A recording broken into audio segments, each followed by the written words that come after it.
We are on the last of the 7 C's. We've gone through 6 of them so far. We talked about the creation of the world.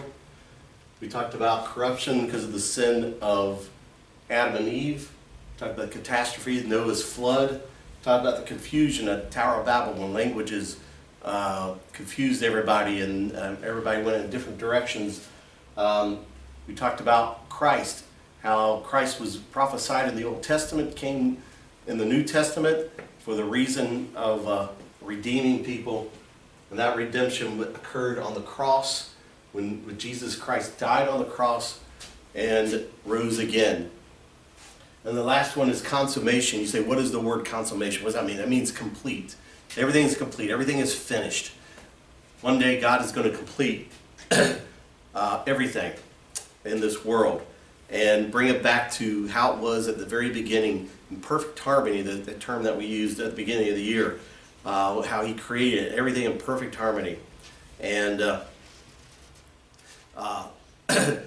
it will be back to very good. So, because of sin, there's death, disease, thorns, corruption are only a temporary part of God's creation. They will one day be no more.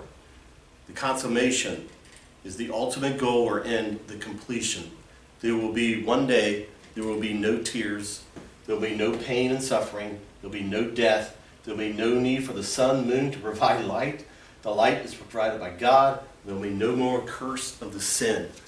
So as you look on your page, on page on 77, so we'll go to the 77, and there's lots there that you can read about the then and now, and but you see there's the example of how the Bible talks about, says Romans 8:22 says, "For we know that the whole world groans and travails in pain together until now." So we know that right now we have beauty, we have ugliness, we have pleasure, we have pain, we have health, we have sickness, we have happiness, but we have also sorrow. Where is life and there is death? Some people blame God for the bad things in our world. God, why did you do this? They may say. But it's not God's fault. We are the ones who have committed this sin and rebelled against him and caused this curse to be on this world. But then God sent his son. God knew all the world would happen, all this would happen, and he had planned to rescue his children from this cursed world. So this is all temporary. One day it will be back. Everything will be restored back to God's very good, as it says in Revelation 21. You all the way back to Genesis chapter 1, when God created and he said this was very good. It will once again be very good. He will be, Jesus will restore the kingdom. He will come back, and you can study the second coming of Jesus, study the book of Revelation. We didn't get to that this year because of the situation we were in, but there is lots you can see. Read Revelation. Just read Revelation 21 and 22, the last 2 chapters of Revelation. You just see how God will complete what he started, and that everything will be restored back. And so there we go. We got the 7 C's. Can you name them? All right? Creation, corruption, catastrophe, confusion, Christ, cross, and consummation. Hopefully this just help understand. These first 4 were all the way up to Genesis 11. And then you can say how Genesis 12 was very important too, because that was the beginning of the nation of Israel through Abraham. And the promise of Abraham that he would send a son, and that was Christ. And then Christ died on a cross. One day he's coming back.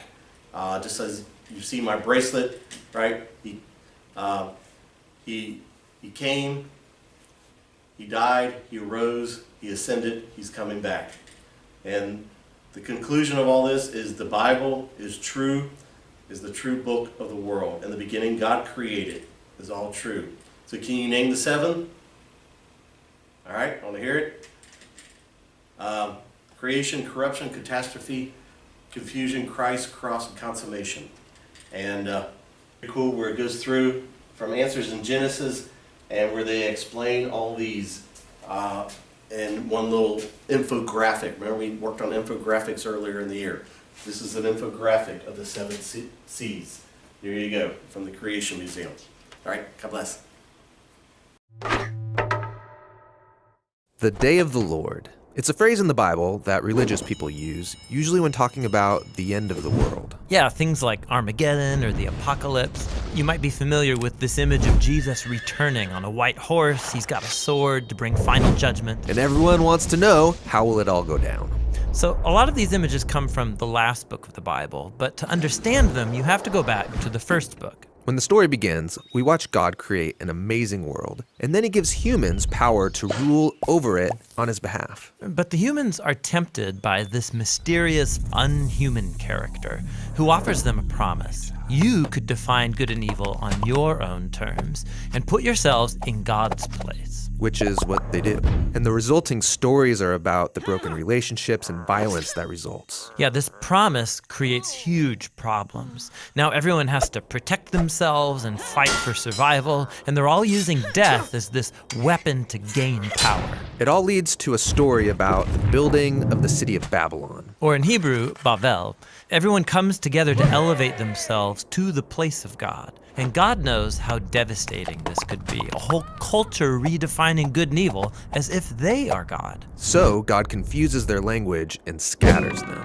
Now from here on, Babylon becomes like an icon in the biblical story. It's an image that represents humanity's corporate rebellion against God. And the next time we see it is in the story of ancient Egypt. Yeah, Pharaoh, the king of Egypt, he feels threatened by these immigrant Israelites. He starts killing all of the boys, enslaving the rest. And this is really evil. Yeah, Egypt's like this bigger, badder Babylon. They take care of themselves at the expense of others by redefining evil as good. And so God turns Pharaoh's evil back on him. His pride drives him forward, and he's swallowed up by death. Now, after this great deliverance, the Israelites sing a song about how God is their warrior who liberated them from evil. And the Israelites referred to this moment as the day. The day they were rescued from a corrupt human system. And every year since then, the Israelites have celebrated the day of their liberation with this symbolic meal of a sacrificial lamb. It's called Passover. Eventually, Israel comes into its own land, have their own kings, and they face new enemies. So that past day of the Lord, celebrated every Passover, begins to generate hope that God will bring the day again to save Israel from new threats. Now, out in the hills was a sheep herder named Amos. He was appointed by God as a prophet to announce shocking news to Israel, that God was bringing another day of the Lord against his enemies, and this time the target is Israel. What? Sadly, Israel's leaders had also redefined good and evil for themselves, resulting in corruption and violence. So God's people have become like Babylon, the oppressed become oppressors. Babylon seems like a trap no one can escape. And so the day of the Lord comes upon Israel. They're conquered, taken captive into exile, and from then on, Israel suffered under the rule of continuous oppressive empires. This is the story Jesus was born into. Yeah, in his day, the oppressive empire over Israel is Rome. So, is Jesus gonna confront Rome, take him out? Well, no. Jesus saw the real enemy as that mysterious, unhuman evil. The evil that's lured Babylon, Egypt, Rome, Israel. All humanity has given in to evil's promise of power. This is what Jesus resisted alone in the wilderness when he was tempted to exploit his power for self-interest. But he didn't. And after that, he started to confront the effects of evil on others. Yeah, he started saying that he was going to Jerusalem for Passover for a final showdown to confront the evil of Israel and Rome by dying. Dying? I mean, that feels like losing. Jesus was going to let evil exhaust all of its power on him, using its only real weapon, death. Jesus knew that God's love and life were even more powerful, that he could overcome evil by becoming the Passover lamb, giving his life in an act of love. And something changed that day. When Jesus defeated evil, he opened up a new way for anyone to escape from Babylon and discover this new kind of power, this new way of being human. Okay, so something changed. But the power of evil is still alive and well, and we keep building new versions of Babylon. Right. And so the last book of the Bible, the Revelation, points to the future and final day of the Lord. It's when God's kingdom comes to confront Babylon the Great, this image of all the corrupt nations of the world. Yeah, this is it. Armageddon, final judgment. How is Jesus gonna finish off evil? Well, that's not how you'd expect.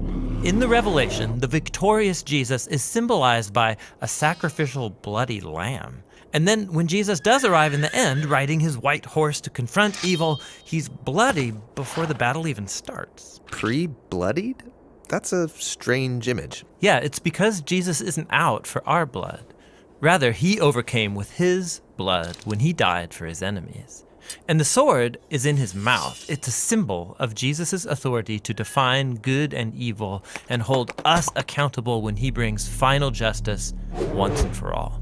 And so, in the meantime, the day of the Lord is an invitation to resist the culture of Babylon. And it's a promise that God will one day free our world from corruption and bring about the new things that he has in store.